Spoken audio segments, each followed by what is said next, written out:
കൂടുതൽ വാർത്തകളും വീഡിയോകളും കാണാൻ ഈ ചാനൽ സബ്സ്ക്രൈബ് ചെയ്യുക. കൂടെ ബെൽ ബട്ടൺ അമർത്തുക. Please subscribe our channel. Asia live ടിവിയിലെ ഫെങ്ഷി പ്രോഗ്രാമിലേക്ക് ഏവർക്കും സ്വാഗതം. ഇന്ന് നമ്മൾ പേഴ്സിനകത്ത് സമ്പത്ത് നിലനിൽക്കാനായിട്ട് എന്തൊക്കെ കാര്യങ്ങൾ ചെയ്യാമെന്നുള്ള ഒരു വിഷയത്തെ പറ്റിയാണ് ഇവിടെ സംസാരിക്കുന്നത്. അപ്പം ഇന്ന് ആദ്യമായിട്ട് നമ്മളൊരു പേഴ്സ് എടുക്കുമ്പോൾ ഇപ്പോൾ പല വ്യക്തികളുടെ പേഴ്സുകളും പല രീതിയിലായിരിക്കും ഇരിക്കുന്നത്. ചിലത് അത് ഒത്തിരി മുഷിഞ്ഞ് കീറി അങ്ങനെയുള്ള പേഴ്സുകളായിരിക്കും. അങ്ങനെയുള്ള പേഴ്സുകളിൽ എപ്പോഴും ഒരു ദാരിദ്ര്യമായിരിക്കും നിലനിൽക്കുന്നത്. അത്തരം പേഴ്സുകൾ പരമാവധി ഒഴിവാക്കുക. പേഴ്സ് എപ്പോഴും നല്ല പുതിയ പേഴ്സ് ആയിരിക്കണം.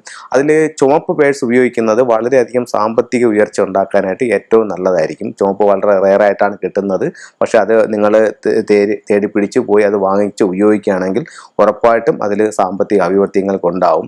അപ്പോൾ പേഴ്സിനകത്ത് നമുക്ക് മെയിനായിട്ട് വെക്കാൻ പറ്റിയ സംഭവം എന്ന് പറഞ്ഞു കഴിഞ്ഞാൽ ചൈനീസ് നാണയം എന്ന് പറയും. ഇതെന്ന് പറയുന്നത് ഒരു കോപ്പറിന്റെ നാണയവും ഉണ്ട്, ഗോൾഡിന്റെ നാണയവും ഉണ്ട്. അപ്പോൾ 3 നാണയങ്ങൾ ഒരു ചുമന്ന റിബണിനകത്ത് ബന്ധിച്ചിരിക്കുന്നതാണ്. ഒരു വ്യക്തിക്ക് 3 തരത്തിലുള്ള ഭാഗ്യങ്ങൾ ഉണ്ടെന്നാണ് ഫെങ്ഷുയിൽ പറയുന്നത്. ഒരു വ്യക്തിയുടെ ഭാഗ്യം എന്ന് പറയുന്നതും 100% പറയുന്നത്. അതിൽ 40% ഭാഗ്യം എന്ന് പറയുന്നത് ജനിക്കുന്ന സമയത്ത് നക്ഷത്രങ്ങളും മറ്റും നിൽക്കുമ്പോൾ ലഭിക്കുന്ന ആ ഒരു ഭാഗ്യമാണ് 40%. 30% എന്ന് പറഞ്ഞാൽ ഓരോ വ്യക്തിയുടെ ചിന്തയും പ്രവൃത്തിയും, അതിലൂടെ ഒരു 30%.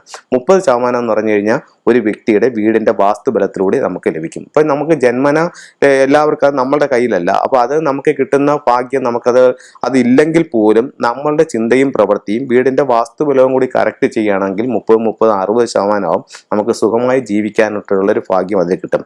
ഈ കോയിൻസ് എന്ന് പറഞ്ഞു കഴിഞ്ഞാൽ ഗോൾഡ് കോയിൻ നമ്മുടെ കൈവശം വെക്കുമ്പോഴത്തേക്ക് നമുക്ക് നമ്മളിലേക്ക് പൈസ വരുമെന്നും കോപ്പർ കോയിൻ ആണെങ്കിൽ പൈസയുടെ അധിക ചെലവ് ഇല്ലാണ്ടാവുമെന്നുള്ളതാണ് ഫെങ്ഷുയിലൊരു കണക്ക്. ഇത് 3 റിബണുകൾ ബന്ധിച്ചിട്ടുള്ളതാണ്. ഇതിന്റെ ഇൻ യാങ് എന്ന് പറഞ്ഞ 2 സൈഡുകളുണ്ട്. ഒരു സൈഡിലെന്ന് പറഞ്ഞാൽ 4 ചൈനീസ് ലെറ്ററുകളാണ്. അതാണ് മുകളിൽ വരേണ്ടത്. മറു സൈഡിൽ ഒരു ഡ്രാഗന്റെയും ഒരു ഫീനിക്സിന്റെയും ചിത്രമാണ്. അപ്പോൾ ഇപ്പൊ നമ്മൾ മേശയ്ക്കുള്ളിലാണ് ഇത് വെക്കുന്നതെന്നുണ്ടെങ്കിൽ ഈ ഡ്രാഗണും ഫീനിക്സും അടിയിൽ പോയി ചൈനീസ് ലെറ്റർ മുകളിൽ വരുന്ന രീതിയിലാണ് വെക്കേണ്ടത്. അപ്പോൾ ഒരു ഗോൾഡ് കോയിന്റെ കെട്ടും വെക്കാം, ഒരു കോപ്പർ കോയിന്റെ കെട്ടും അതിനകത്ത് മേശയിൽ സൂക്ഷിക്കാം. ഇതുപോലെ തന്നെ നമുക്കത് പേഴ്സിൽ സൂക്ഷിക്കാവുന്നതാണ്. അപ്പോൾ എപ്പോഴും ഇങ്ങനെ ചൈനീസ് കോയിൻസ് ഇങ്ങനെ സൂക്ഷിക്കുക.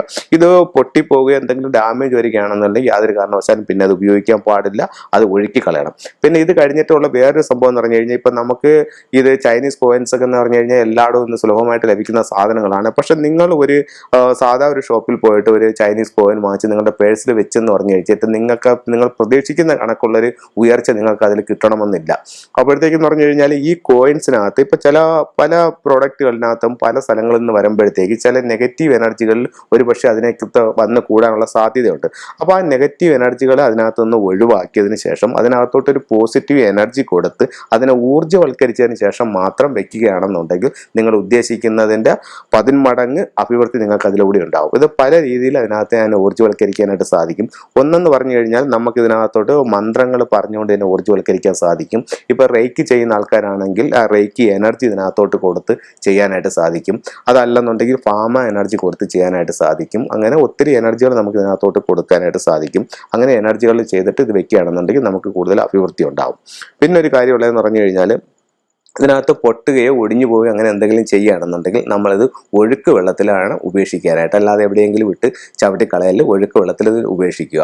പിന്നെ അത് കഴിഞ്ഞിട്ട് നമുക്കിപ്പം നമ്മുടെ പേഴ്സിനകത്ത് നമ്മുടെ അനിമൽ ഏതാണെന്ന് നോക്കിയിട്ട് ഇപ്പോൾ ഓരോ വർഷത്തിലും ഓരോ അനിമലുണ്ട്. ഇപ്പോൾ 2019 അനിമൽ എന്ന് പറയുന്നത് പിഗ് അനിമലാണ്. അപ്പോൾ ഇത് പിഗ് ഇയർ ആണ്. അപ്പോൾ അങ്ങനെ നിങ്ങൾ ഓരോരുത്തർ ജനിച്ച വർഷത്തിൽ ഒരു അനിമലുണ്ട്.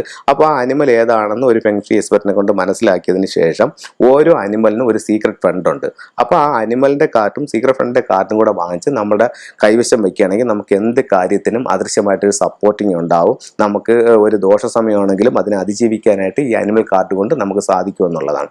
പിന്നെ അതുപോലെ തന്നെ സിട്രിന്റെ കോയിൻസ് ഉണ്ട്, സിട്രിന്റെ സ്റ്റോൺ ഉണ്ട്. ആ സ്റ്റോൺ നമ്മുടെ പേഴ്സിൽ വെക്കുന്നതും വെൽത്തിനെ ആകർഷിക്കാനായിട്ട് ഏറ്റവും നല്ലൊരു ടൂളാണ്. കൂടുതൽ വാർത്തകളും വീഡിയോകളും കാണാൻ ഈ ചാനൽ സബ്സ്ക്രൈബ് ചെയ്യുക. കൂടെ ബെൽ ബട്ടൺ അമർത്തുക. Please subscribe our channel.